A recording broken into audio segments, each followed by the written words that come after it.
Bueno, pues si os parece, yo voy a comenzar, luego le paso la palabra a Pablo, presentando un poco la idea de este seminario, que ya sabíamos a priori,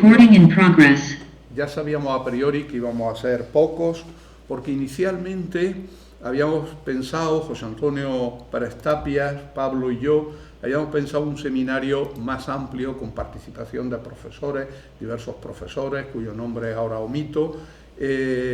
bajo un cierto patrocinio que en este periodo no hemos conseguido, lo cual nos situaba en un cruce de caminos, a no hacer nada o hacer algo y comenzar a andar.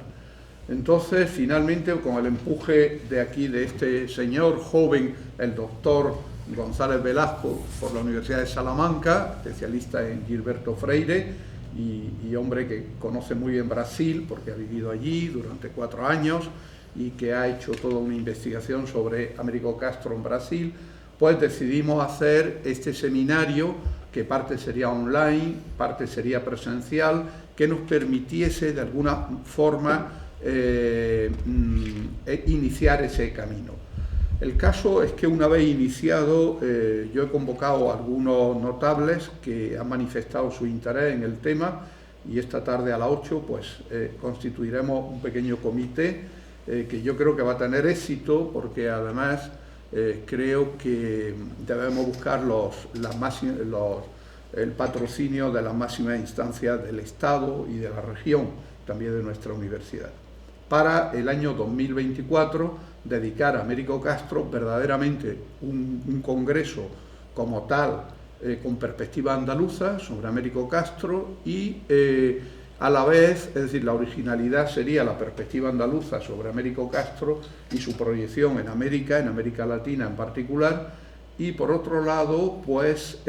una exposición que yo creo que debiera hacerse, y una exposición notable, por tanto, en nuestra ciudad, que reconcilia al personaje con el lugar. Y por otro lado,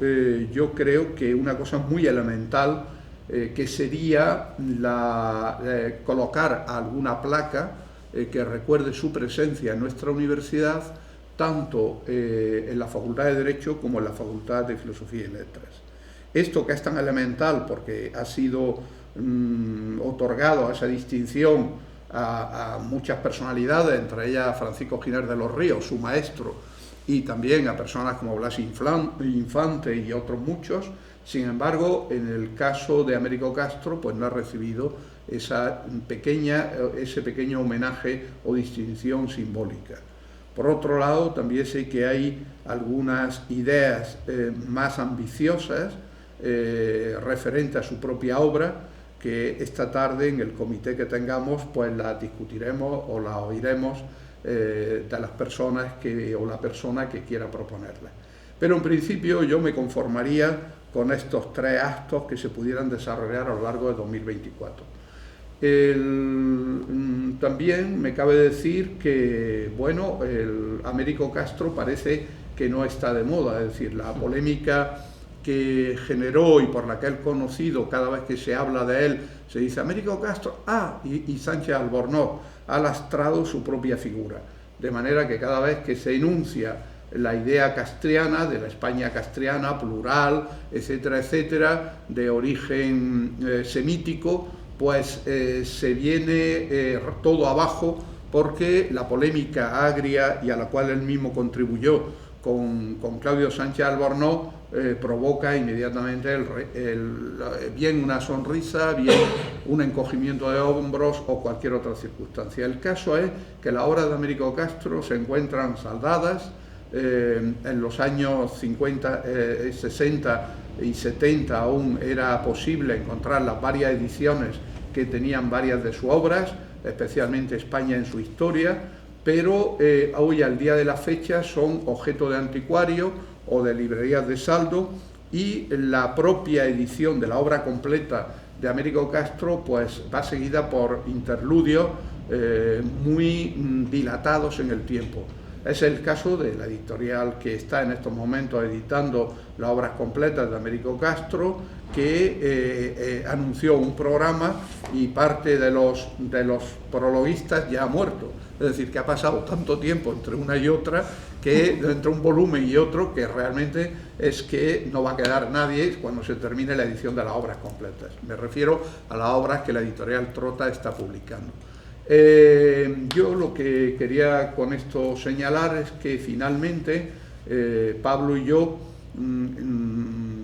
nos dirigimos hace poco al pueblo natal de su familia, porque él nació en Brasil, pero realmente vino muy joven a Granada y su familia era de Huetortájar, cerca de Loja, en la provincia de Granada, y de Alhama de Granada. Fuimos en busca del rastro y encontramos que, bueno, en el pueblo pues hay un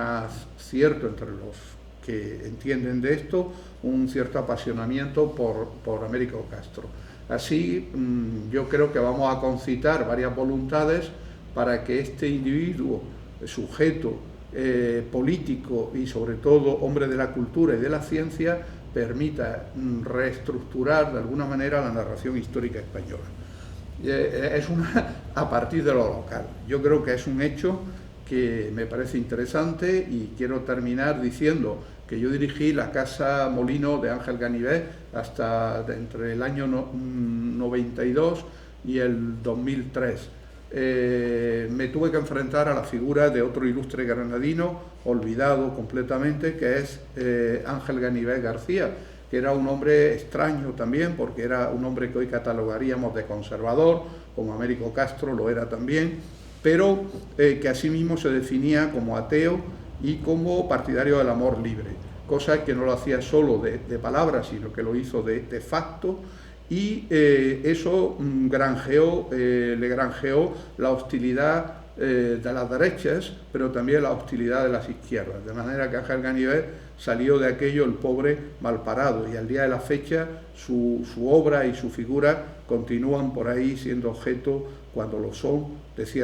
polémicas estériles, en mi opinión, en su mayor parte. En el caso de Américo Castro, creo que nos encontramos frente a otro granadino de carácter muy similar, si bien dotado de otras características, su personalidad. No era un ensayista, era un hombre de ciencia, aspiraba a la ciencia,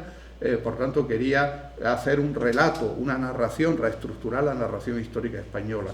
Y yo lo que sí quiero señalar es que esa narración histórica española resultaba tan distinta de lo que es o de lo que era en la realidad, no solo del franquismo, sino de la España, digamos, profunda, que hoy, al día de la fecha, pues,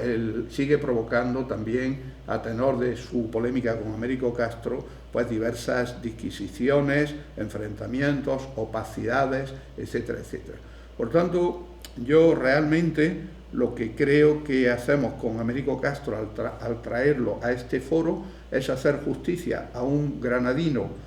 nacido en Brasil, pero que siempre tuvo un gran aprecio por esta tierra. De hecho, Francisco Giner de los Ríos le dijo en cierto momento: no hable usted así cuando fue a Madrid, con ese acento granadino, por favor, porque aquí en Madrid no se habla así. A lo cual él siempre contestó que le interesaban mucho los modismos. Y ahora voy a decir, es una anécdota, pero merece la pena relatarla, que es lo último. Cuando hemos puesto de título Américo Castro, punto y seguido o punto y final, hay quien ha dicho que la RAE dice punto final. Yo quiero decir que a mí me ha parecido maravilloso esto, porque Castro subordinaba como filólogo la escritura a la lengua. Por eso él, en carta de septiembre de 1958, le escribe a Melchor Fernández Almagro diciendo: estoy muy contento con que en Granada se esté haciendo el Atlas Lingüístico y Etnográfico de Andalucía, por parte de la Facultad de Letras de Manuel Alvar y de Antonio Llorente. ¿Esto qué quiere decir? Que Américo Castro valoraba lo que él llamaba la vividura, es decir, no subordinaba a lo escrito como filólogo, sino que ponía por delante lo oral. Y en este caso, el punto y seguido es enfático, y porque cuando se quiere poner fin a algo en el lenguaje oral, pues por regla general lo que se utiliza en términos idiolectales sería la I como elemento para enfatizar que estamos ante el final o la continuación de una polémica. Así pues, no solamente no me siento aludido por cualquier otra circunstancia, sino que me parece que justamente por el azar finalmente tenemos algo con lo que Américo Castro posiblemente hubiese argumentado igual que yo creo que estoy haciendo en este momento. Es decir, lo oral por encima de todo esto es el privilegio de lo que él consideraba que era el español mejor hablado o mejor entonado, en este caso que era el andaluz y en particular el dialecto en el cual, o el subdialecto en el cual él se había enculturado, que era justamente el granadino. Así pues, que yo creo que de una manera de redondear un problema que no se hubiera podido hacer de otra forma. Y bueno, las sesiones que vamos a hacer, por tanto, son híbridas y luego se hará finalmente un montaje que Ignacio Guarderas,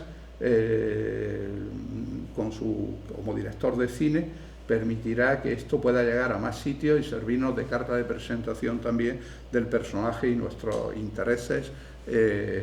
Américo Castro retorna a Granada, como dice Pablo González Velasco. Y dicho lo cual, me perdonáis que haya sido tan prolijo, pero tenía que decir algunas cosas. Para terminar, una anécdota. Francisco Márquez Villanueva, profesor en Harvard, sevillano,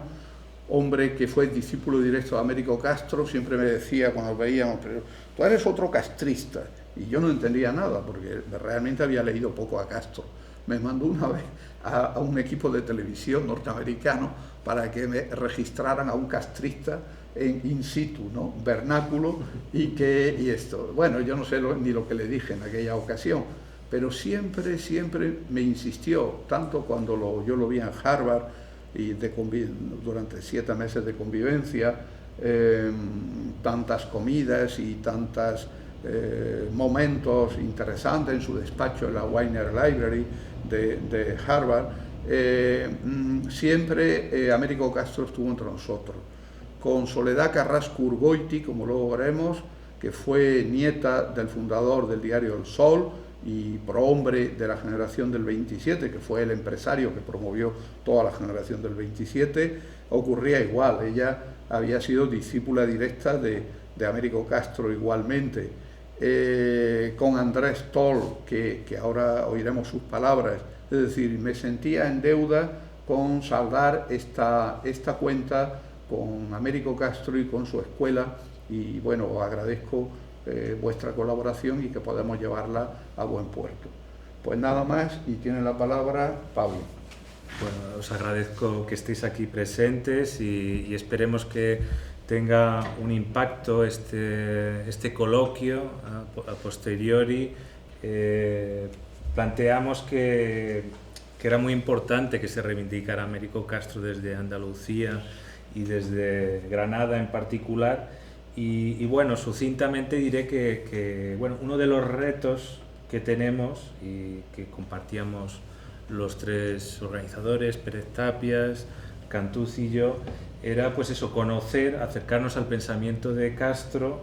de una manera independiente, ¿no? Y desde esa perspectiva, aunque se pueden analizar las conocidas polémicas, pero no podemos permitir que ese ruido de la polémica pues nos impida tener una visión más integral y original de su vida y obra. Y bueno, habrá diferentes contribuciones desde esa pluralidad de visiones y con ello pues podremos perfilar un personaje que probablemente sí que llame la atención por encima de todos los prejuicios que rodean a don Américo Castro.